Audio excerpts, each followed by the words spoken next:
નમસ્કાર વિદ્યાર્થી મિત્રો, ઓનલાઈન એજ્યુકેશનમાં હું આપનું સ્વાગત કરું છું. આપણે ત્રીજા લેસનની અંદર આર્થિક વિકાસમાં ઉત્પાદનના સાધનો અને ઉત્પાદનના સાધનોની ફાળવણી આ મુદ્દા ઉપર આપણે વાતચીત કરી હતી.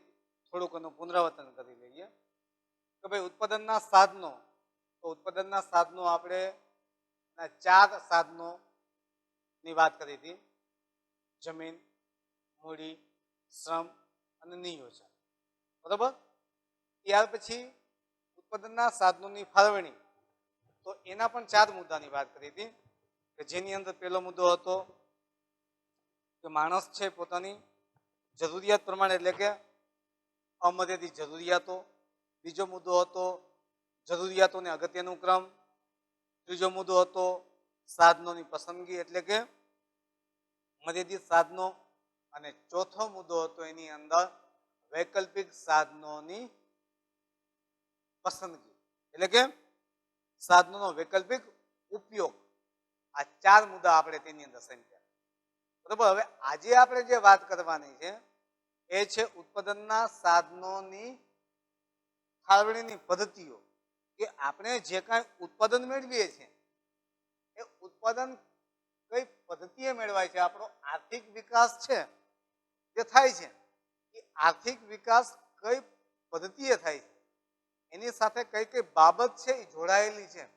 આ બધી બાબતને ધ્યાનમાં રાખી ઉત્પાદનના સાધનો છે તેની ફાળવણી છે કરવામાં આવી છે.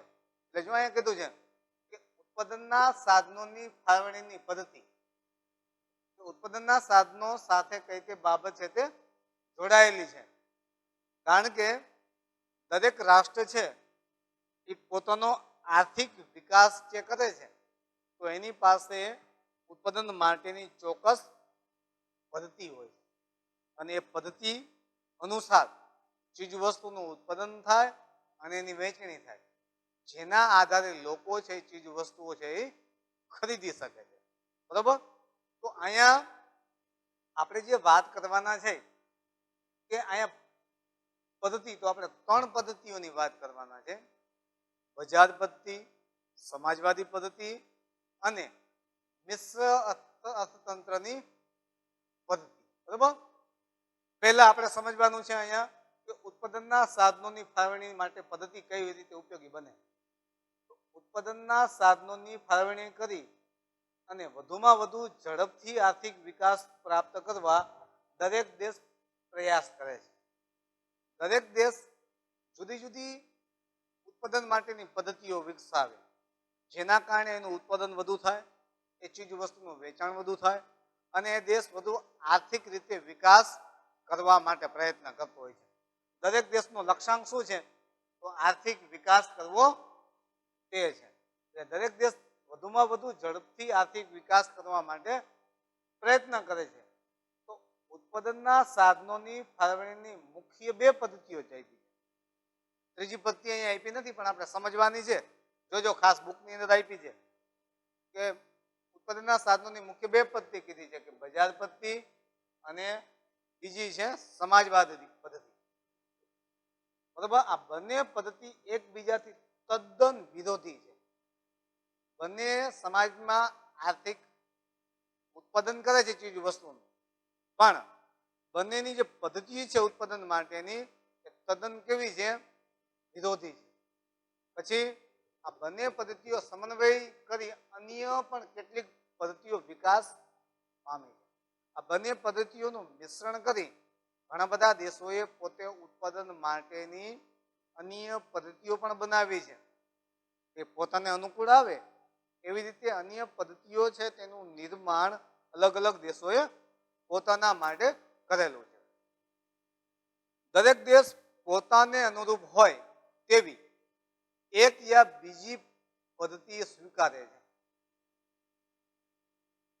કેટલાક દેશો છે એને બજાર પદ્ધતિ પસંદ કરી છે, કેટલાક દેશોએ સમાજવાદી પદ્ધતિ પસંદ કરી છે.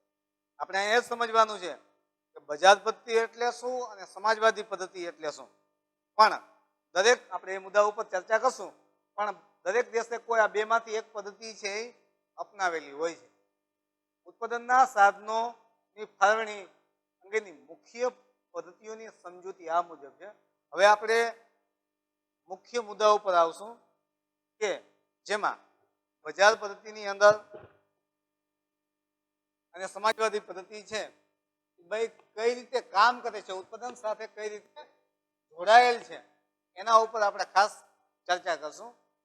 તો પહેલા ઉત્પાદનના એક સાધન તરીકે બજાર પદ્ધતિ છે એની વાત આપણે કરીએ. બજાર પદ્ધતિ એટલે શું? બજાર પદ્ધતિ એટલે એવી પદ્ધતિ છે મિત્રો કે જેમાં ઉત્પાદક જે છે એ બજારની અંદર કઈ કઈ ચીજ વસ્તુની માંગ છે ને એ માંગને ધ્યાનમાં રાખી અને ઉત્પાદન કરે છે એવી પદ્ધતિને બજાર પદ્ધતિ કીધી. સામાન્ય અર્થ આવો થાય કે બજારમાં કઈ વસ્તુની માંગ છે એટલે એ વસ્તુનું પ્રોડક્શન છે એ તરત જ શરૂ થઈ જાય. જેવી એની માંગ ઘટે છે એટલે એ પ્રોડક્શન સીધું બંધ થઈ જાય. જેમ કે બજારમાં શરૂઆતમાં તમને ખબર હશે કે ભાઈ ડીવીડી પ્લેયર નહોતા, તે પહેલા સીડી પ્લેયર હતા. તો સીડીની અંદર એ સીડીની ડિસ્ક ચડાવી અને એનો વિડીયો છે ટીવીમાં જોવા મળતો. તો બજારમાં પુષ્કળ માત્રામાં સીડી છે આવી, સીડી પ્લેયર છે ખૂબ જ વેચાણા. પછી સીડી પ્લેયરની જગ્યાએ ડીવીડી પ્લેયર આવ્યા. તો ધીમે ધીમે સીડી પ્લેયર હતા એ બંધ થઈ ગયા અને એની જગ્યાએ ડીવીડી પ્લેયર છે એ બજારમાં આવ્યા. ડીવીડી પ્લેયરનું પણ ખૂબ જ વેચાણ થયું અને મીડિયાના માધ્યમથી એનું એટલું બધું વેચાણ થયું કે દરેકના ઘરે જાવ એટલે તમને ડીવીડી પ્લેયર જોવા મળે. એથી પણ વિજ્ઞાનનો ટેકનોલોજીનો વિકાસ થયો બજાર પદ્ધતિમાં. શું થયું કે એની માંગ હતી ત્યાં સુધી એનું ઉત્પાદન રહ્યું. હવે એની માંગ ઘટી એટલે ઉત્પાદન બંધ થઈ ગયું. હવે તમે બજારમાં લેવા જાઓ અત્યારે ડીવીડી, તો તમને ડીવીડી બજારમાં વેચાતું બહુ મળતું નથી. કારણ કે હવે શું આવી ગયું તો કે ભાઈ કાર્ડ આવી ગયા, પેન ડ્રાઈવ આવી ગઈ, હાર્ડ ડિસ્કો આવી ગઈ. એટલે ડીવીડી અને સીડી પ્લેયર હતા એ બજારમાં એની માંગ ઘટી એટલે એનું ઉત્પાદન ઘટી ગયું. તો બજાર પદ્ધતિમાં શું હોય કે જેની માંગ હોય ને એ વસ્તુનું ઉત્પાદન થાય. અત્યારે બજારની અંદર કાર્ડ રીડર છે, પછી આપણે જે મેમરી કાર્ડ, યુએસબી કાર્ડ, પછી મોબાઈલ માટેના SIM card, USB hard disk, આવી વસ્તુની માંગ વધી. પેન ડ્રાઈવ, તો એનું ઉત્પાદન અત્યારે થાય છે. પણ જ્યારે એની માંગ ઘટશે એટલે એનું ઉત્પાદન ધીમે ધીમે બંધ થઈ જાય. એટલે મારો કહેવાનો મતલબ અહીંયા એ છે બજાર પદ્ધતિમાં કે બજાર પદ્ધતિની અંદર કોઈ પણ ચીજ વસ્તુની જ્યારે માંગ હોય છે ત્યારે ઉત્પાદન છે એ લોકો વધારે છે અને જ્યારે એની માંગ છે એ ઘટતી જાય એટલે ઉત્પાદન આપમેળે ઘટતું જાય છે. એટલે કે નફા ઉપર આધારિત પદ્ધતિ છે. બજાર પદ્ધતિનો મુખ્ય હેતુ શું છે કે જો નફો મળે તો ઉત્પાદન કરવાનું અને નફો ન મળે તો ઉત્પાદન છે એ બંધ કરી દેવું. તો બજાર પદ્ધતિ છે એ અમેરિકા અને જાપાન અને યુરોપ ખંડના દેશોની અંદર બજાર પદ્ધતિનો ઉપયોગ થાય છે. અમેરિકા, જાપાન વગેરે જેવા દેશોએ પોતાનો આર્થિક વિકાસ બજાર પદ્ધતિ દ્વારા કર્યો છે. અમેરિકા અને જાપાનનો જે વિકાસ થયો છે એ આટલા માટે થયો છે કારણ કે બજાર પદ્ધતિને એને અપનાવી. બજાર પદ્ધતિને મૂડીવાદી પદ્ધતિ તરીકે પણ ઓળખવામાં આવે છે. અંડરલાઈન કરજો, કારણ કે અહીંયા નાણાંનું જ મહત્વ છે. એવા લોકો એની ખરીદી કરી શકે છે કે ખરીદી નથી કરી શકતા એની સાથે કોઈ લેવા દેવા નથી. પણ જે વ્યક્તિ ઉત્પાદન કરે છે એ વ્યક્તિને મૂડી છે મળે છે એટલે બજાર પદ્ધતિનું બીજું નામ મૂડીવાદી પદ્ધતિ પણ કીધી છે. આ પદ્ધતિમાં ઉત્પાદનના સાધનોની ફાળવણી નફાના આધારે થાય છે. ઉત્પાદનના સાધનો કેવી રીતે વેચાયેલા હોય છે?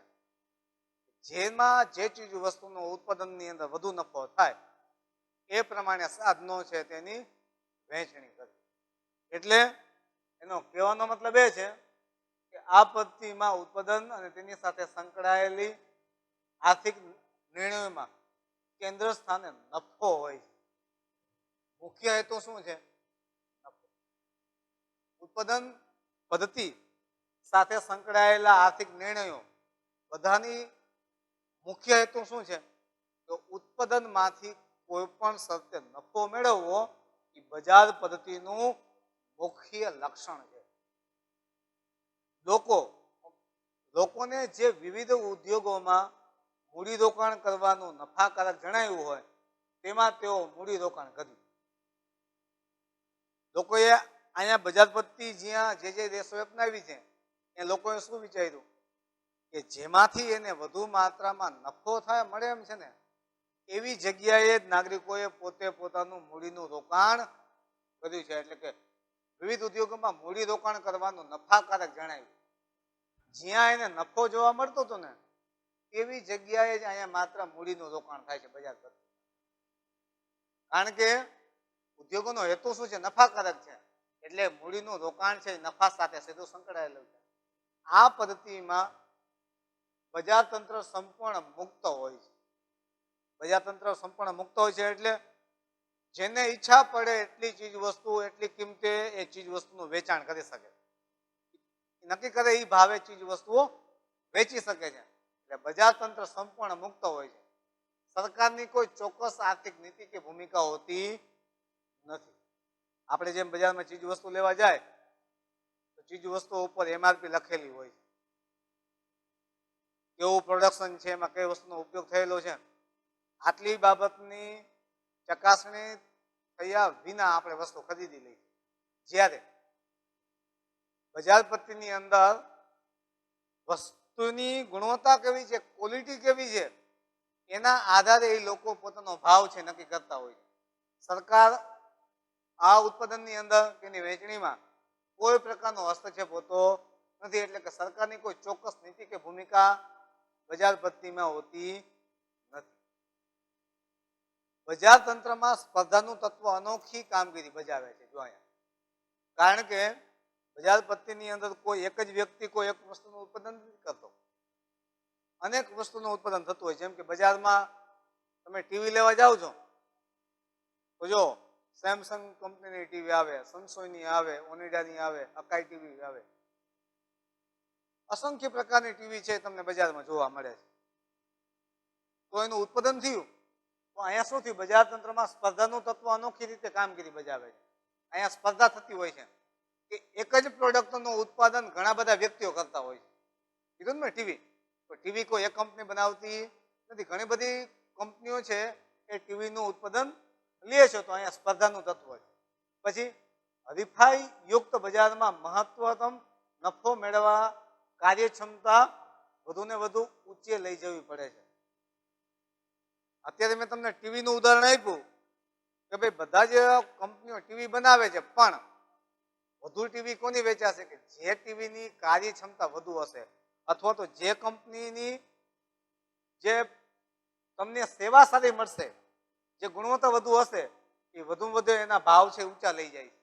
એની કિંમત ઊંચી હોય છે છતાં પણ એ બજારમાં વધુ વેચાય. જેમ કે તમે સેમસંગની ટીવી લ્યો તો એની કિંમત ઊંચી હોય, સોની કંપનીની ટીવી લ્યો તો એની બજારમાં કિંમત ઊંચી હોય, ઓનિડા કંપનીની ટીવી લ્યો તો એની કિંમત ઊંચી હોય. શા માટે? તો કે ભાઈ એની જે કાર્યક્ષમતા છે એ વધુ હોય છે, એ પ્રમાણે નફો મેળવે. જે વ્યક્તિ જેવો નફો મેળવવા માંગે છે એ પ્રમાણે એની ગુણવત્તા છે એ જાળવી રાખવી પડે છે.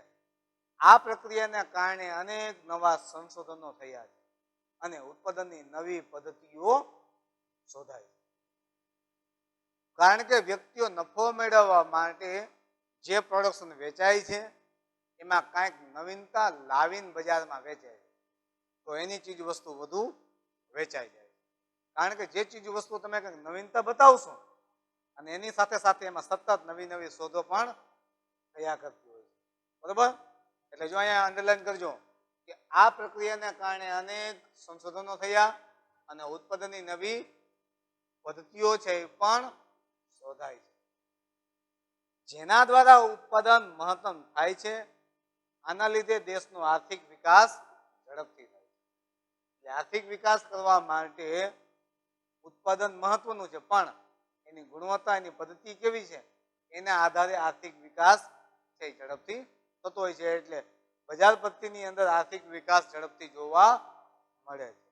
આમ બજાર પદ્ધતિમાં સ્પર્ધા કે હરીફાઈનું તત્વ અદ્રશ્ય હાથની જેમ સમગ્ર બજાર પર નિયંત્રણ રાખે છે. સરકારે એના ઉપર નિયંત્રણ રાખવું નથી પડતું હતું. સ્પર્ધા એટલી બધી મહત્વની હોય છે બજાર પદ્ધતિમાં કે જે તે ઉત્પાદન કરતા જે ઉત્પાદકો છે એ ઉત્પાદકો જે કંપનીઓ છે એ કંપનીઓએ પોતાની ચીજ વસ્તુઓ છે એની ગુણવત્તા ઊંચી લઈ જવી પડે છે. એટલે સ્પર્ધા કે હરીફાઈ છે ને એના દ્વારા જ બજાર છે એ નિયંત્રણમાં હોય છે.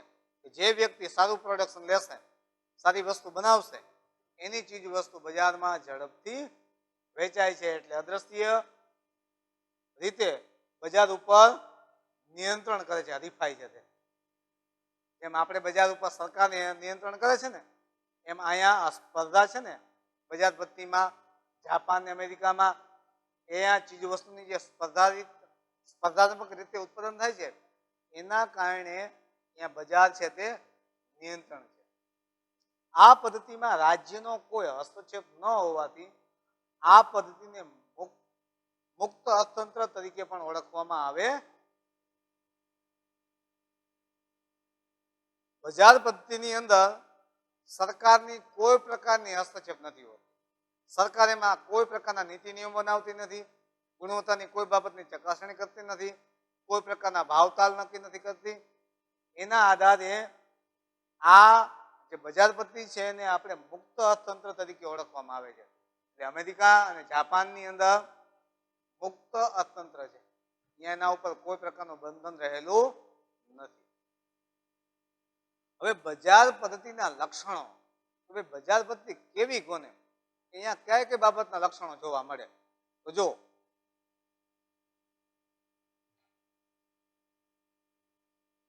હવે બજાર પદ્ધતિની આપણે વાત અમુક તો કરી દીધી કે પહેલી વસ્તુ તો બજાર પદ્ધતિ છે એ નફા ઉપર આધારિત છે. પછી સરકારનો એમાં કોઈ પ્રકારનો હસ્તક્ષેપ નથી હોતો. અને વિશેષ વાત કરીએ આપણે કે સ્પર્ધાનું તત્વ અહીંયા વિશેષ જોવા મળે છે. તો હવે બજાર પદ્ધતિના લક્ષણો, જો બજાર પદ્ધતિના લક્ષણો વિદ્યાર્થી મિત્રો બોર્ડની પરીક્ષાની અંદર 2 માર્કમાં પૂછાય છે કે ભાઈ બજાર પદ્ધતિના લક્ષણો જણાવો. આવો પ્રશ્ન પૂછાય છે. આઈએમપી પ્રશ્ન છે ખાસ તમારા માટે, બરાબર, નોંધ કરી લેજો ખાસ. ઉત્પાદનના સાધનોની માલિકી વ્યક્તિગત કે ખાનગી હોય છે. જો અહીંયા જે ઉત્પાદન મેળવાય છે બજાર પદ્ધતિમાં, અહીંયા ઉત્પાદનના સાધનોનો કોઈ વ્યક્તિ ચોક્કસ માલિક હોય છે. જેમ કે ઘડિયાળનું કારખાનું હોય તો એનો કોઈ ચોક્કસ માલિક થયો, તો સમજવાનું કે આ બજાર પદ્ધતિ પ્રમાણે ઉત્પાદન થાય છે. ગ્લેજનું કારખાનું છે તો એ બજાર પદ્ધતિ અનુસાર છે, કારણ કે ઉત્પાદનના સાધનોની માલિકી કોની છે? વ્યક્તિગત રહેલી છે, ખાનગી છે. સરકારની કઈ માલિકી નથી, કારણ કે એ સાધનોની માલિકી કોઈ એક વ્યક્તિના નામે નોંધાયેલી હોય છે. પછી બીજું, બજાર પદ્ધતિમાં આર્થિક પ્રવૃત્તિ કેન્દ્રમાં નફો હોય છે. બજાર પદ્ધતિની અંદર જે કાંઈ પ્રવૃત્તિ કરવામાં આવે છે, કે જે કાંઈ ઉત્પાદન લેવામાં આવે છે, એમાં કેન્દ્ર સ્થાને શું છે? નફો છે. સૌથી વધુ મહત્વનું કીધું છે અહીંયા નફો. પહેલો મુદ્દો આપણે સમજાયમાં શું કીધું કે ઉત્પાદનના સાધનોની માલિકી વ્યક્તિગત કે ખાનગી હોય છે. પછી આર્થિક પ્રવૃત્તિ છે, એમાં મુખ્ય હેતુ શું છે? કેન્દ્રમાં નફો છે. પછી ત્રીજો મુદ્દો કીધો કે ગ્રાહકોને પસંદગી કરવાની વિશાળ તક મળે છે, કારણ કે બજાર પદ્ધતિની અંદર કોઈ એક જ પ્રોડક્ટ છે એ ઘણી બધી કંપનીઓ બનાવતી હોય છે. આપણે ટીવીનું ઉદાહરણ આપણે લીધું કે ભાઈ સેમસંગ કંપનીની ટીવી આવે, સોની કંપનીની આવે, વિડીયોકોનની આવે, ઓનિડા કંપનીની આવે છે, અકાઈ કંપનીની આવે છે, થોમસન કંપનીની આવે છે, સનસોઇન કંપનીની ટીવી છે આવે છે. બજારમાં તમે જોવા જાઓ છો તો અહીંયા ગ્રાહકોને પસંદગી કરવાની વિશાળ તક મળે છે કે કઈ જગ્યાએથી ચીજ વસ્તુની ખરીદી કરવી અને કઈ વસ્તુ લેવી, એ બજાર પદ્ધતિનો સૌથી મોટો ફાયદો છે. પછી સરકારનો હસ્તક્ષેપ બજારમાં હોતો નથી. બજાર પદ્ધતિમાં સરકારનો કોઈ એમાં હસ્તક્ષેપ નથી હોતો. તમે કોઈ પણ ચીજ વસ્તુનું વેચાણ કરો છો તો એની ગુણવત્તા કેવી છે તેને ધ્યાનમાં રખાય છે. એટલે અહીંયા ઉત્પાદનમાં સાધનોની ફાળવણીની અંદર સરકારનો કોઈ પ્રકારનો હસ્તક્ષેપ હોતો નથી. બરાબર. પાંચમો મુદ્દો છે ઉત્પાદનના સાધનોની ફાળવણી નફા આધારિત હોય છે. ઉત્પાદનના સાધનોની ફાળવણી કેવી રીતે થાય છે? જે સાધનો એવી રીતે વેચાયેલા હોય છે કે જેમાં વધુમાં વધુ નફો મળે. અગાઉના બીજા મુદ્દામાં વાત કરી કે આર્થિક પ્રવૃત્તિમાં અહીં નફો છે અને ઉત્પાદનના સાધનો છે એની ફાળવણી છે ત્યાં પણ નફાને જ ધ્યાનમાં લેવામાં આવે. બરોબર. એટલે સમગ્ર પ્રક્રિયા છે એમાં નફો મહત્વનો છે. વ્યક્તિ મહત્વનો નથી, સમાજ મહત્વનો નથી, દેશ મહત્વનો નથી. ઉત્પાદનની અંદર મુખ્ય કેને ધ્યાનમાં દેવામાં આવે છે, વધુ મહત્વ દેવામાં આવે છે તો કે ભાઈ નફા. આર્થિક નિર્ણયો ભાવતંત્રને આધારે લેવાય. તમે જે કાંઈ નિર્ણય લ્યો છો એ નિર્ણયો ભાવતંત્રને આધારે નક્કી થાય છે. આર્થિક નિર્ણયો ભાવતંત્રને આધારે લેવાય. તમે જે પ્રોડક્ટ લીધું, ઉત્પાદન લીધું તો એ ભાવ છે કેવો છે એના આધારે નક્કી થાય કે આ વસ્તુની ગુણવત્તા કેવી છે, ક્વોલિટી કેવી છે એ નક્કી થાય. બરોબર. આ વાત કરી આપણે બજાર પદ્ધતિના લક્ષણોને. હવે બજાર પદ્ધતિથી ઘણા બધા ફાયદા પણ થાય છે. બરોબર. કેમ કે બજાર પદ્ધતિની લક્ષણો છે તેનાથી આપણા ઘણા બધા રાષ્ટ્રો છે જેને જેને બજાર પદ્ધતિ અપનાવી બધા દેશોને આનાથી લાભ કે ફાયદા પણ રહેલા છે. બીજા શબ્દમાં આપણે ફાયદો શબ્દ પણ એના માટે ઉપયોગ કરી શકીએ. ઘણી વખત એવું પૂછાય છે કે બજાર પદ્ધતિના ફાયદા જણાવો અથવા તો બજાર પદ્ધતિના લાભ જણાવો. બંને એક જ કહેવાય. તો બજાર પદ્ધતિનો પેલો લાભ શું છે? તો જો બજાર પદ્ધતિમાં વ્યક્તિનું આર્થિક સ્વાતંત્ર્ય જળવાય. આર્થિક સ્વાતંત્ર્ય એટલે કે વ્યક્તિ પાસે કેટલી મૂડી છે, કેટલા રૂપિયા છે એ પ્રમાણે ઈચ્છે એટલી ખરીદી કરી શકે છે. એની કિંમત પ્રમાણે પોતાને ખર્ચ કરવાની છે, પોતાની ક્ષમતા છે એ પ્રમાણે વ્યક્તિ પોતે સ્વતંત્ર છે. તો ભાઈ તમારે બાઇક લેવું છે તો ભાઈ બાઇક કઈ કંપનીનું લેવું છે, કેટલો ખર્ચો કરવો છે, 50,000 લેવું છે, લાખનું લેવું છે, 1.5 લાખનું લેવું છે, 2 લાખનું લેવું છે. અથવા તો ફોર વ્હીલ ગાડી લેવી હોય તો તમારે કેવી ગાડી લેવી? 2 લાખની લેવી છે, 5 લાખની લેવી છે, 10 લાખની લેવી છે, 15 લાખની લેવી છે, 20 લાખની ગાડી લેવી છે. એટલે વ્યક્તિ અહીંયા કેવો હોય છે? સ્વાતંત્ર છે. પછી બીજું, ઉત્પાદનના સાધનોનો મહત્તમ અને કાર્યક્ષમ ઉપયોગ થાય છે. અહીંયા ઉત્પાદનના સાધનો છે ને એનો મહત્તમ ઉપયોગમાં લેવામાં આવે કે જ્યાં સુધી એમાંથી ઉત્પાદનમાં નફો મેળવ્યા કરે છે ત્યાં સુધી એમાંથી સતત ઉત્પાદન છે તે લેવામાં જ આવતું હોય છે. બરોબર. અને એની કાર્યક્ષમતા છે એ ધ્યાનમાં લેવામાં આવે છે કે કેટલી માત્રામાં કામમાં આવે છે એ બાબત જોવામાં આવે છે. ત્રીજો મુદ્દો કીધો છે કે મહત્તમ ઉત્પાદન હાંસલ કરી શકાય. વ્યક્તિ ઈચ્છે એટલું ઉત્પાદન વ્યક્તિ પોતે જ લઈ શકે. મહત્તમ તમે ઈચ્છો એટલું ઉત્પાદન જાતે લઈ શકશો, કારણ કે અહીંયા કોઈ મર્યાદા નથી ઉત્પાદન માટેની. તમને ઈચ્છા પડે એટલું ઉત્પાદન લેવા માટેની છૂટ આપી છે. ચોથું, અર્થતંત્રમાં સતત નવા સંશોધનો થતા રહે છે જેના કારણે આર્થિક વિકાસને ગતિ મળે છે. કારણ કે દરેક વ્યક્તિ નફો મેળવવા માંગે છે અને નવા ને નવા કાંઈક ને કાંઈક સંશોધનો કરે છે. કારણ કે જે વ્યક્તિ કાંઈક બજારમાં નવીનતા લાવશે એ વ્યક્તિની ચીજ વસ્તુ બજારમાં ઝડપથી વેચાય છે. તેના કારણે આર્થિક વિકાસને ગતિ મળે છે. કારણ કે સંશોધનની પ્રક્રિયા છે તેનાથી જ ઉત્પાદન છે તે વધુ થાય છે અને બજારમાં કંઈક નવી પ્રોડક્ટ છે તે આવતી હોય. પછી પાંચમો મુદ્દો કીધો છે કે સ્પર્ધાને કારણે વસ્તુની ગુણવત્તા શ્રેષ્ઠ બને છે. કારણ કે હમણાં જે આપણે ઉદાહરણ વાત કરી ને, ટીવીની વાત કરી કે એક જ પ્રોડક્ટ છે એ ઘણી બધી કંપનીઓ બનાવતી હોય છે, પણ જેની ગુણવત્તા સારી હશે એ વસ્તુ શ્રેષ્ઠ બનશે, એનું વેચાણ વધુ બનશે. એના કારણે સ્પર્ધાને કારણે વસ્તુની ગુણવત્તા દરેક કંપની વધુ ને વધુ શ્રેષ્ઠ બનાવતી જાય છે. જે કંપની ચીજ વસ્તુની જે ગુણવત્તા છે એ હલકી કરશે તો એની ચીજ વસ્તુ બજારમાં વેચાશે. બરોબર. એટલે આ બજાર પદ્ધતિના લાભ છે. તો બજાર પદ્ધતિના લાભ છે એ પણ પરીક્ષામાં 2 માર્કમાં પૂછાય છે. બરોબર. એટલે આ પણ તમારા માટે ખૂબ જ આઈએમપી છે, એની પણ નોંધ કરી લેજો. જેમ બજાર પદ્ધતિ છે, દરેક પદ્ધતિના જેમ લાભ હોય એમ ગેરલાભ પણ હોય. બરોબર. હવે જો આ વાત આપણે અત્યારે કરી બજાર પદ્ધતિના લાભની. હવે આવશે એના ગેરલાભ.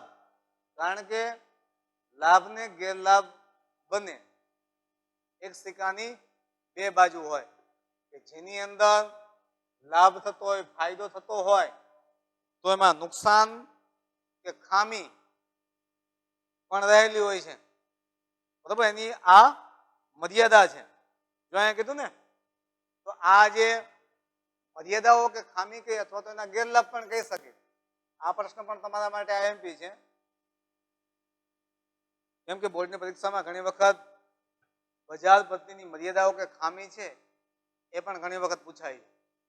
બજાર પદ્ધતિમાં અનેક લાભો હોવા છતાં તે સંપૂર્ણ નથી. ભલે ઘણા બધા ફાયદા રહ્યા પણ એ સંપૂર્ણ એને ગણવામાં આવતી નથી. તેમાં કેટલીક ખામીઓ છે જેની મર્યાદા છે અથવા તો તેના ગેરલાભ છે, જે નીચે મુજબ છે. પહેલો ગેરલાભ શું છે અથવા તો એની ખામી શું છે બજાર પદ્ધતિની? નફાને ધ્યાનમાં રાખીને ઉત્પાદન થતું હોવાથી મોજ શોખની વસ્તુનું ઉત્પાદન વધુ થાય છે અને પ્રાથમિક જરૂરિયાતોની વસ્તુનું ઉત્પાદન ઘટે. જો સૌથી મહત્વની એની મર્યાદા આપી આપણે. એવું કીધું કે અહીંયા નફાને ધ્યાનમાં લેવાય છે એટલે મોજ શોખની વસ્તુ વધુ ઉત્પાદન થાય છે. પણ સામાન્ય વ્યક્તિની જરૂરિયાત હોય, ખોરાક, પોશાક, રહેઠાણ, આવી વસ્તુનું ઉત્પાદન છે એ બજાર પદ્ધતિની અંદર ઓછું લેવાય છે. કારણ કે એમાં નફાનો ગાળો ઓછો હોય એટલે આવી વસ્તુનું ઉત્પાદન થતું નથી. સામાન્ય વ્યક્તિની જરૂરિયાતો સંતોષાય તેવી ચીજ વસ્તુનું ઉત્પાદન બજાર પદ્ધતિની અંદર કરવામાં આવતું નથી અથવા તો ઓછું થાય છે. આ એની મોટી ખામી કે મર્યાદા છે. એટલે પ્રાથમિક જરૂરિયાતોનું ઉત્પાદન અહીંયા ઘટે છે.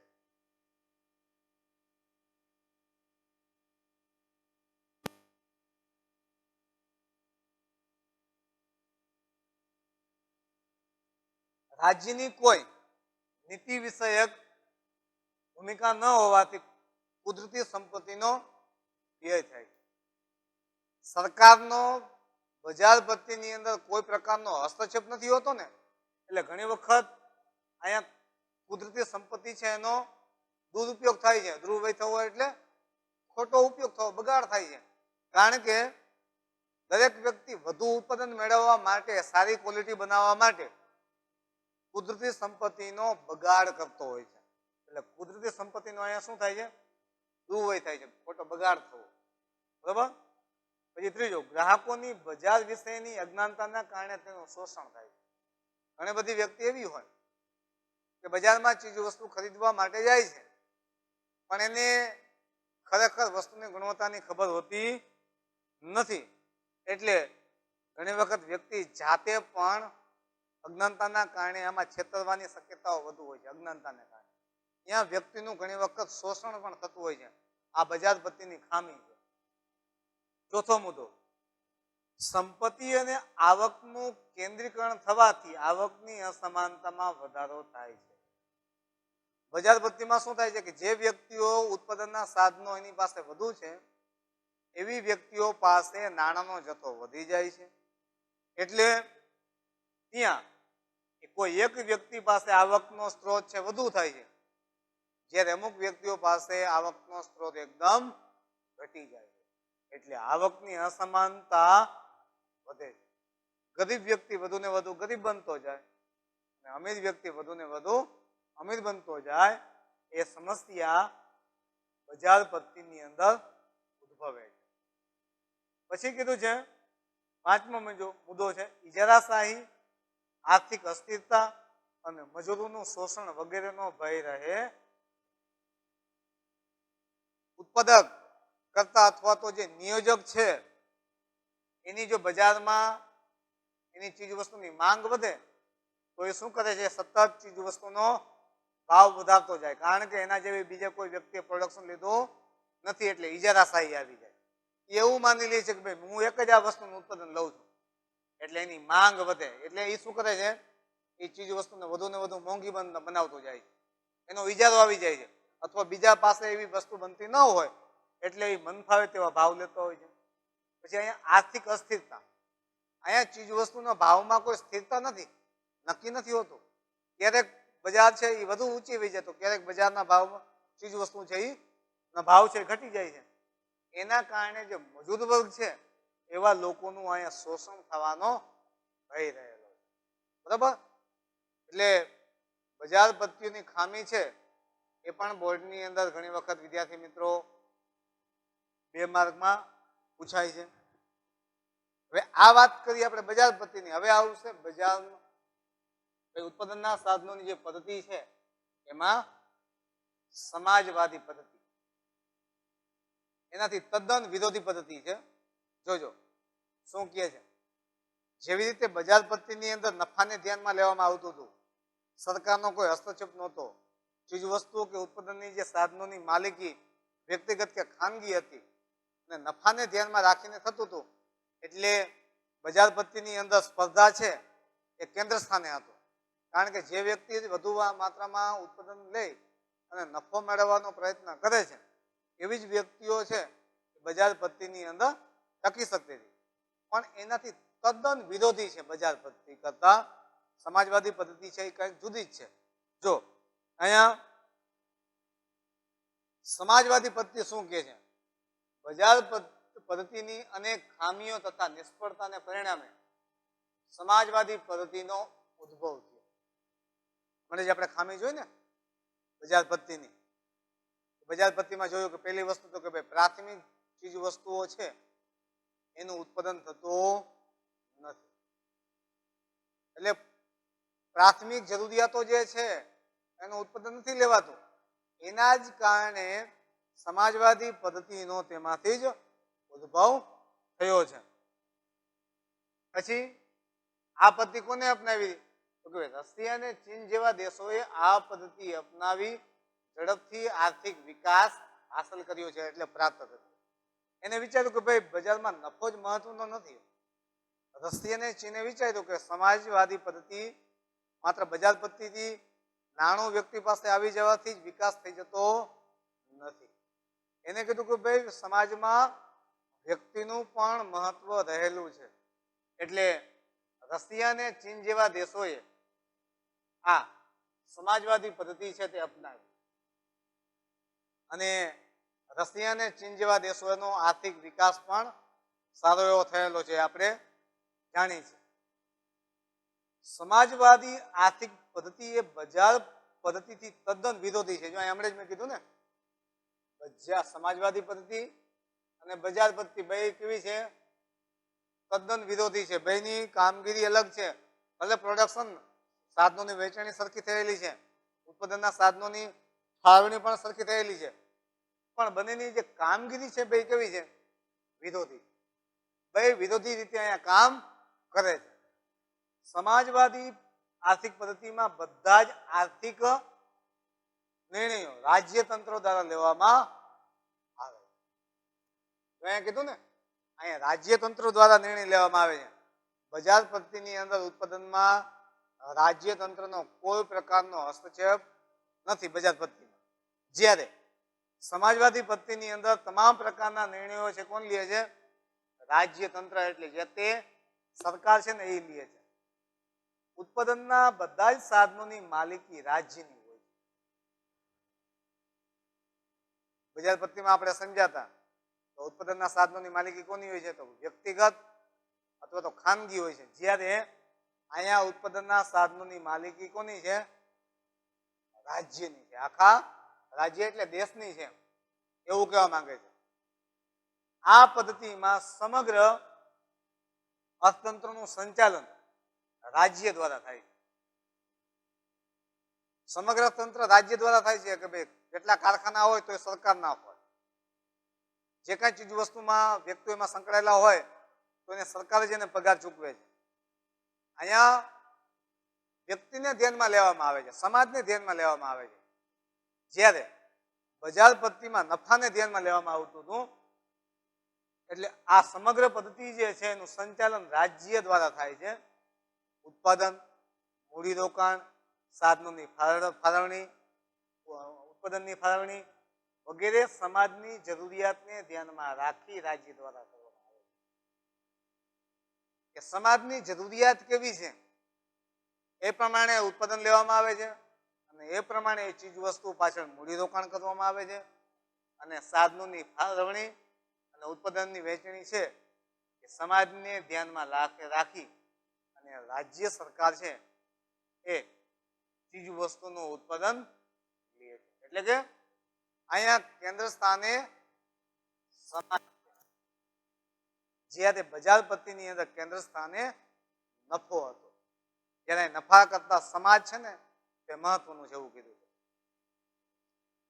સમાજવાદી પદ્ધતિમાં કેન્દ્ર સ્થાને નફો નહીં પણ સમગ્ર સમાજનું કલ્યાણ રહેલું છે. જો અહીંયા રાખો કીધું ને મેં તમને સમાજવાદી પદ્ધતિ અંડરલાઈન કરજો. સમાજવાદી પદ્ધતિમાં કેન્દ્ર સ્થાને નફો નહીં પરંતુ સમાજનું કલ્યાણ રહેલું હોય છે. ચીજ વસ્તુઓનું ઉત્પાદન અને ભાવ રાજ્ય દ્વારા નક્કી થાય છે. અહીંયા ચીજ વસ્તુનો ભાવ છે એ રાજ્ય સરકાર પોતે નક્કી કરશે કે કઈ ચીજ વસ્તુનો ભાવ કેટલો હોવો જોઈએ. રાજ્યે નક્કી કરેલા ઉત્પાદનના લક્ષ્યાંકોને સિદ્ધ કરવાની જવાબદારી સંચાલિત કારખાનાની હોય છે. રાજ્ય સંચાલિતની જવાબદારી હોય છે કે ઉત્પાદનનો કેટલો હિસ્સો લક્ષ્યાંક છે કેટલો સિદ્ધ કરવો એ રાજ્ય સંચાલિત કારખાના આવે છે તેની હોય છે. કારણ કે અહીંયા માલિકી છે કોની છે ઉત્પાદનની? રાજ્યની પોતાની છે. જ્યારે બજારમાં માલિકી કોની હતી? બજાર પદ્ધતિની અંદર માલિકી વ્યક્તિની હતી. કોઈ ખાનગી વ્યક્તિનો માલિક ગણાતો. ખેતી પણ રાજ્યની માલિકીની હોય છે.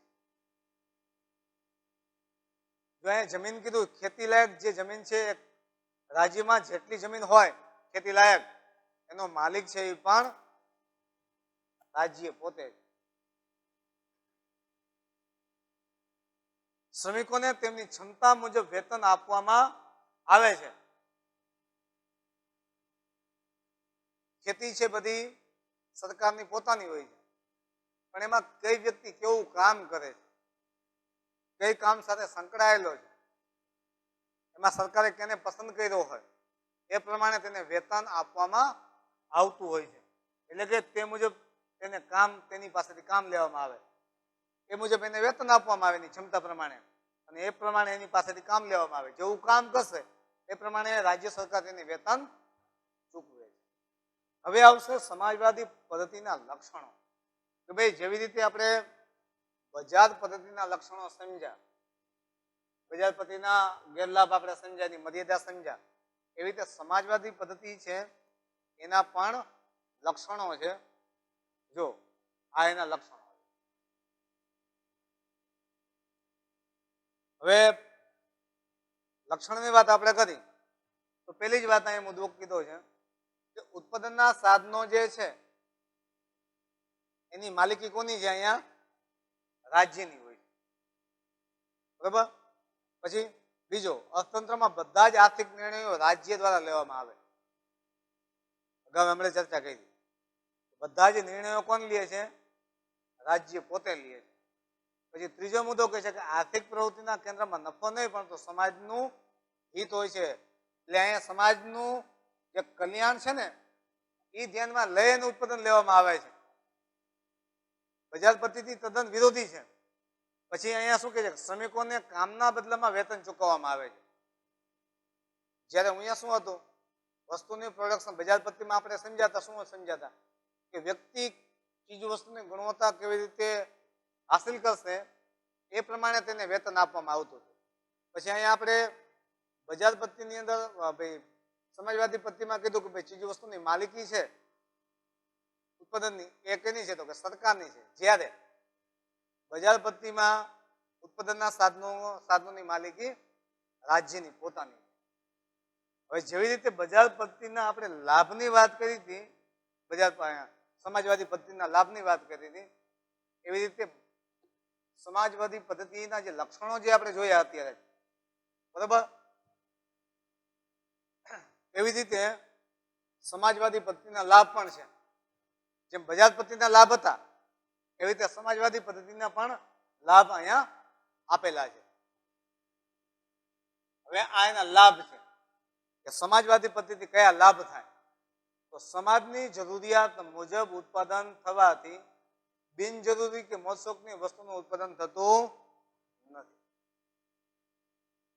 જો અહીંયા કીધું ને આપણે બજારવાદી બજાર પદ્ધતિમાં સમજાતા કે અહીંયા ચીજ વસ્તુનું ઉત્પાદન કેવું થાય છે મોજશોખની ચીજ વસ્તુનું ઉત્પાદન થાય છે જ્યારે અહીંયા સમાજની જરૂરિયાત મુજબ ચીજ વસ્તુનું ઉત્પાદન થાય છે મોજશોખની કે બિનજરૂરી ચીજ વસ્તુનું ઉત્પાદન લેવામાં આવતું નથી બીજો મુદ્દો આ પદ્ધતિમાં ઉત્પાદનના નિર્ણય રાજ્ય દ્વારા લેવાતા હોવાથી કુદરતી સંપત્તિનો વ્યય થતો નથી કારણ કે રાજ્ય છે સરકાર પોતે ઉત્પાદનના સાધનો છે એનો નિર્ણય લે છે એટલે કુદરતી સંપત્તિ છે અહીંયા બગડતી નથી આવક અને સંપત્તિની અસમાનતા દૂર થાય છે અહીંયા બધાની આવક કેવી હોય છે સરખી હોય છે બધા પાસે સંપત્તિ કેવી હોય છે સરખી હોય છે સમાજવાદી પદ્ધતિમાં જ્યારે સમાજવાદી આપણે પદ્ધતિની અંદર બજાર પદ્ધતિમાં આપણે વાત કરી હતી કે અહીંયા આવક અને સંપત્તિની વહેંચણી અસમાન હતી ત્યારે સમાજવાદી પદ્ધતિની અંદર આવક અને સંપત્તિની અસમાનતા દૂર થાય છે બધા પાસે સરખી આવક હોય છે અને દરેક પાસે દરેક પ્રકારની સંપત્તિ હોય છે પછી સમાજવાદી પદ્ધતિનો ચોથો લાભ છે ગ્રાહકોનું શોષણ થતું નથી અહીંયા ગ્રાહકને ધ્યાનમાં રાખીને ચીજ વસ્તુનું પ્રોડક્શન લેવામાં આવે છે બરાબર હવે જેવી રીતે સમાજવાદી પદ્ધતિના લાભ છે એમ સમાજવાદી પદ્ધતિની અંદર પણ ઘણી બધી ખામીઓ છે મર્યાદાઓ છે અથવા ગેરલાભ પણ છે કારણ કે આપણે બજાર પદ્ધતિના પણ લાભ ને ગેરલાભ સમજ્યા એવી રીતે સમાજવાદી પદ્ધતિના લાભ સમજ્યા હવે આવશે એના ગેરલાભ અથવા તો એની મર્યાદાઓ અથવા તો ખામી સમાન વહેંચણી અને સામાજિક કલ્યાણના ઉમદા ધ્યેય સાથે અમલમાં આવેલી સમાજવાદી પદ્ધતિમાં પણ કેટલીક ખામી છે જે નીચે મુજબ સમાજવાદી પદ્ધતિની અંદર પણ ઘણી બધી ખામી છે કે વ્યક્તિને ધ્યાનમાં રાખી સમાજને ધ્યાનમાં રાખીને વસ્તુનું ઉત્પાદન લેવામાં આવે છે તો એમાં પણ ખામી છે તો પહેલી ખામી કઈ છે તો ઉત્પાદનના સાધનોની માલિકી રાજ્યની હોવાથી ઉત્પાદન વધારવા માટે પ્રોત્સાહન મળતું નથી કારણ કે અહીંયા સ્પર્ધા નથી જે વ્યક્તિ ગમે એવું કામ કરશે પણ એને કોઈ પ્રોત્સાહન કોઈ પ્રકારનું મળવાનું નથી કારણ કે માલિકી કોની છે કારખાનું કેનું છે સરકારનું છે એમાં જે વ્યક્તિ કામ કરશે એને તો માત્ર વેતન મળશે એને કાંઈ પ્રોત્સાહન મળવાનું નથી એટલે આ એની પહેલી મર્યાદા એનો ગેરલાભ છે કારણ કે રાજ્યની માલિકી છે એટલે ઉત્પાદન ક્યારે વધવાનું જ નથી ઉત્પાદનમાં કોઈ પ્રકારનો વધારો થતો નથી બીજું કીધું સ્પર્ધા કે હરીફાઈના અભાવને કારણે અર્થતંત્રમાં સંશોધનને વેગ મળતો નથી બજાર પદ્ધતિની અંદર જેવી રીતે સંશોધન થતું હતું એવું સમાજવાદી પદ્ધતિની અંદર નવું કોઈ પ્રકારનું સંશોધન થતું નથી કારણ કે અહીંયા કોઈ હરીફાઈ જ નથી સમાજવાદી પદ્ધતિમાં એટલે હરીફાઈ કોઈ ન હોવાને કારણે નવા નવા કોઈ પ્રકારના સંશોધનો અહીંયા થતા જ નથી અહીંયા સંશોધનની પ્રક્રિયા બિલકુલ હોતી જ નથી પછી આ પદ્ધતિમાં વ્યક્તિગત સ્વાતંત્ર્ય જળવાતા નથી અહીંયા વ્યક્તિને ધ્યાનમાં લેવામાં નથી આવતો પણ સમાજને ધ્યાનમાં લેવામાં આવે છે એટલે વ્યક્તિ છે એ પોતે સ્વતંત્ર નથી કે જેવું કામ કરશે એ પ્રમાણે એને વેતન મળશે એટલે અહીં વ્યક્તિનું સ્વાતંત્ર્ય જળવાતું નથી સરકાર પોતે નિર્ણય લે છે ચોથું રાજ્યના સંપૂર્ણ હસ્તક્ષેપના કારણે અમલદારશાહીનો ભય ઉભો થાય કારખાનાનું સંચાલન છે સરકારી અધિકારીઓ કરે છે એટલે ઘણી વખત સરકારી અધિકારીઓ છે એ પોતે મનમાની કરતા જતા હોય છે અને પોતાના દ્વારા જાણે ઉત્પાદન થાય છે એવું માનતા હોય છે અને પરિણામે સામાન્ય નાગરિક છે એને આ અમલદારશાહીનો ભોગ બનવો પડે છે અને એની સામે ઝૂકવું પડે છે. એટલે વ્યક્તિ અહીંયા સ્વતંત્ર રહેતો નથી. આ એની મોટી ખામી છે સમાજવાદી પદ્ધતિ. બરાબર મિત્રો, આ વાત કરીએ આપણે બજાર પદ્ધતિ અને સમાજવાદી પદ્ધતિ. એમાંથી જ ત્રીજી પદ્ધતિ છે ઉત્પન્ન થયેલી છે, એનું નામ છે મિશ્ર અર્થતંત્ર.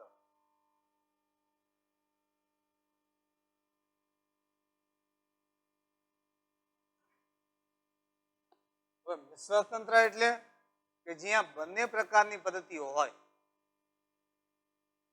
અહીંયા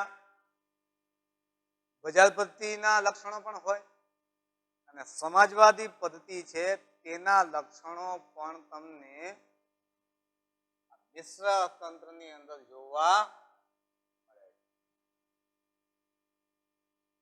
મિશ્ર અર્થતંત્રમાં બજાર પદ્ધતિ અને સમાજવાદી પદ્ધતિની કેટલીક મર્યાદાઓના કારણે બંને પદ્ધતિઓની કેટલીક સારી બાબતોને સુમેળ સાધી મધ્યમ માર્ગ તરીકે મિશ્ર અર્થતંત્ર પદ્ધતિ અસ્તિત્વમાં આવી. બજાર પદ્ધતિ અને સમાજવાદી પદ્ધતિ હતી એની મર્યાદાઓ અને એમાં કેટલીક સારી સારી બાબત હતી એ અલગથી તારવી લે અને એક અલગ પ્રકારની પદ્ધતિ છે બનાવવામાં આવી જેને મિશ્ર અર્થતંત્ર કહેવામાં આવે. મિશ્ર અર્થતંત્ર એટલે એવી આર્થિક પદ્ધતિ કે જેમાં જાહેર અને ખાનગી ક્ષેત્રનું સહઅસ્તિત્વ હોય અને આ બંને ક્ષેત્રો એકબીજાના હરીફ નહીં પરંતુ પૂરક બનીને કામ કરતા હોય છે. જેમ કે આપણા દેશની અંદર પીજીવીસીએલ કંપની છે, આપણને પાવર આપે છે, તો એનું સંચાલન અને વહીવટ બે અલગ છે. અમુક ટકા ભાગ છે એ સરકારે કંપનીને સોંપી દીધું છે અને અમુક ટકા પોતાની પાસે રાખ્યું છે. એટલે મિશ્ર અર્થતંત્રની અંદર ખાનગી અને જાહેર ક્ષેત્રનું અસ્તિત્વ હોય છે. તેના કારણે અહીંયા બે ભેગા મળીને કામ કરતા હોય છે. અહીંયા એકબીજાને હરીફ નથી. મિશ્ર અર્થતંત્રની અંદર બજાર પદ્ધતિ કે સમાજવાદી પદ્ધતિમાં જેમ વિરુદ્ધ કામગીરી કરે છે એમ નથી. અહીંયા બે ભેગા મળીને કામ કરતા હોય છે. જ્યારે ભારે ઉદ્યોગો, સંરક્ષણ સામગ્રીના સાધનો, રેલવે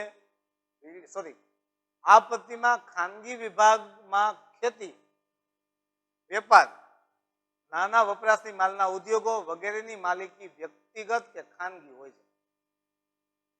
જો આ પદ્ધતિની અંદર એના અમુક ઉત્પાદનના સાધનો છે એ ખાનગી રાખ્યા, જેમ કે ખેતી, વેપાર, નાના વપરાશી માલના ઉદ્યોગો એ વ્યક્તિગત કે ખાનગી હોય છે કે જેમાં મૂડી રોકાણ ઓછી જરૂર પડતી હોય, ઓછા રૂપિયા ઓછા મજૂરે કામ કરી શકાય હોય એવું સરકારે કામ છે એ ખાનગી કંપનીને સોંપી દીધું. આપણે ભારત દેશ છે તો એમાં આપણે મિશ્ર અર્થતંત્ર અપનાવ્યું છે, કારણ કે આપણે અહીંયા સરકારી કારખાના પણ છે અને ખાનગી કારખાનાઓ પણ છે, સરકારી શાળાઓ પણ છે અને ખાનગી શાળાઓ પણ છે. એટલે આપણું અર્થતંત્ર કેવું છે? મિશ્ર અર્થતંત્ર છે. જ્યારે ભારે ઉદ્યોગો, સંરક્ષણ સામગ્રીના સાધનો, રેલવે, વીજળી, રસ્તાઓ, સિંચાઈ વગેરે પાયાના ચાવીરૂપ ક્ષેત્રોની માલિકી રાજ્યની હોય છે. આ બધી ચીજ વસ્તુનું ઉત્પાદન છે ને એ સરકાર પોતે કરે છે. એટલે કે ભારે ઉદ્યોગો હોય, લોખંડ પોલાદના ઉદ્યોગો હોય તો તેવા, પછી સંરક્ષણ માટેના જે સાધન સામગ્રી બનતી હોય તો એના કારખાના, રેલવેના કારખાના, વીજળી અને રસ્તા બનાવવાના કારખાનાઓ, સિંચાઈની સુવિધાઓ છે એ બધા ક્ષેત્રો સરકારે પોતાની પાસે રાખી. એમાંથી જે ઉત્પાદન આવે સરકારનું પોતાનું ગણાશે, જ્યારે ખાનગી વિભાગમાંથી જે ઉત્પાદન આવે વ્યક્તિનું પોતાનું ગણાય છે. એટલે અહીંયા બે અર્થતંત્ર ભેગું હોય છે મિશ્ર અર્થતંત્રની અંદર. એમાં બજાર પદ્ધતિ પણ હોય છે અને સમાજવાદી પદ્ધતિના લક્ષણો પણ તમને મિશ્ર અર્થતંત્રની અંદર જોવા મળે. હવે આ પદ્ધતિ બજારો સંપૂર્ણ સ્વતંત્ર હોતા નથી. એટલે મિશ્ર અર્થતંત્રની અંદર બજાર સંપૂર્ણ સ્વતંત્ર નથી. એના ઉપર પણ સરકાર દ્વારા જુદી જુદી રીતે અંકુશો મુકાતા હોય છે. સરકાર એના ઉપર નિયંત્રણ રાખે છે. જેમ કે સમાજમાં અનિચ્છનીય વસ્તુનું ઉત્પાદન થતું અટકાવવા તેના પર રાજ્ય સરકાર દ્વારા ઊંચા કરવેરા નાખવામાં આવે. અનિચ્છનીય જેની જરૂરિયાત નથી એવી વસ્તુનું જો ઉત્પાદન થતું હોય અથવા મોસમની ચીજ વસ્તુનું ઉત્પાદન થતું હોય તો મિશ્ર અર્થતંત્રની અંદર એવા ઉત્પાદન ઉપર સરકાર વધુ માત્રામાં કર નાખે છે. કારણ કે મોસમની ચીજ વસ્તુ હોય તો એમાં કર એટલા માટે વધુ નાખવામાં આવે છે કે એ નાણું છે એ સમાજમાં ઉપયોગી લાવી શકાય એટલા માટે. તો એવી જ રીતે પછાત વિસ્તારમાં ઉદ્યોગો સ્થાપવા માટે સરકાર દ્વારા સબસિડી, કરવેરામાં રાહત વગેરે જેવા પ્રોત્સાહનો પણ આપવામાં આવે છે. ઘણી જગ્યાએ સરકાર છે કે જે પછાત વિસ્તાર હોય ત્યાં તમે જો કારખાના સ્થાપો તો તમારે કરવેરો પણ ઘટાડી દે, તમને આર્થિક સહાય પણ કરે, લોન પણ આપે છે. કારણ કે રાષ્ટ્રની અંદર જે વિસ્તાર પછાત છે એવા વિસ્તારની અંદર જો તમે કોઈ ઉદ્યોગ ધંધો સ્થાપવાનો પ્રયાસ કરો છો તો સરકાર તરફથી તમને આર્થિક સહાય છે એ પણ પ્રાપ્ત થાય છે. એટલે સરકાર તેને પ્રોત્સાહન પણ આપે છે. આમ મિશ્ર અર્થતંત્ર એવી આર્થિક પદ્ધતિ છે કે જેમાં આર્થિક નિર્ણયોની પ્રક્રિયામાં આર્થિક આયોજનને મુખ્ય સ્થાન આપવામાં આવે. જો અહીંયા આર્થિક આયોજન છે ને એને ધ્યાનમાં લેવામાં આવે છે કે આર્થિક આયોજનને ધ્યાનમાં રાખી અને પછી મિશ્ર અર્થતંત્ર છે તે ઘડવામાં આવે છે. તે માટે ખાનગી અને જાહેર સાહસોનું સહઅસ્તિત્વ સ્વીકારવામાં આવે છે. મિશ્ર અર્થતંત્રની અંદર એમ કે છે કે ભાઈ સરકારી કારખાના હોવા જોઈએ અને પ્રાઇવેટ કારખાના હોવા જોઈએ. મિશ્ર અર્થતંત્રની અંદર એવું કે છે કે ભાઈ સરકારી દવાખાના હોવા જોઈએ અને પ્રાઇવેટ દવાખાના પણ હોવા જોઈએ. બરોબર? એટલે અહીંયા બંને બાબતનો સ્વીકાર થયેલો હોય છે. બેયનું અસ્તિત્વ છે સ્વીકારવામાં આવે છે. આ પદ્ધતિમાં અંકુશો કે નિયંત્રણો હોવાથી નિયંત્રિત આર્થિક પદ્ધતિ તરીકે ઓળખવામાં આવે છે. જો અહીંયા નિયંત્રણ અને આર્થિક પદ્ધતિ તરીકે ઓળખવામાં આવે છે કારણ કે અહીંયા સરકારના અમુક પ્રકારના અંકુશો નિયંત્રણો છે. એટલે મિશ્ર અર્થતંત્રનું બીજું નામ છે નિયંત્રિત આર્થિક પદ્ધતિ. ભારત, ફ્રાન્સ વગેરે દેશોમાં મિશ્ર અર્થતંત્ર જોવા મળે છે. ફ્રાન્સ અને ભારતે મિશ્ર અર્થતંત્ર અપનાવ્યું છે કે જ્યાં બજાર પદ્ધતિ પણ છે અને સમાજવાદી પદ્ધતિ પણ છે. આપણે બંને પ્રકારનું અસ્તિત્વ જોવા મળે છે. હમણાં જ મેં તમને ઉદાહરણ આપ્યું, કારખાનાનું ઉદાહરણ આપ્યું, સ્કૂલનું ઉદાહરણ આપ્યું, દવાખાનાનું ઉદાહરણ આપ્યું. બરોબર? ધ્યાનથી ખાસ સમજજો. એટલે બોર્ડની પરીક્ષાની અંદર પણ ઘણી વખત આ જે મુદ્દો છે એ પરીક્ષામાં પૂછાય છે.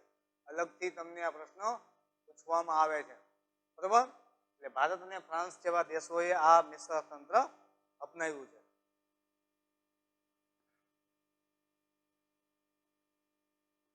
હવે મિશ્ર અર્થતંત્રની અંદર ઉત્પાદનની સાથે સાથે બજારની પદ્ધતિઓ છે, બજાર પદ્ધતિ અને સમાજવાદી પદ્ધતિ છે એને ધ્યાનમાં લીધી તો એની પણ આપણે વાત કરી લઈએ કે કઈ રીતે કામગીરી કરે છે.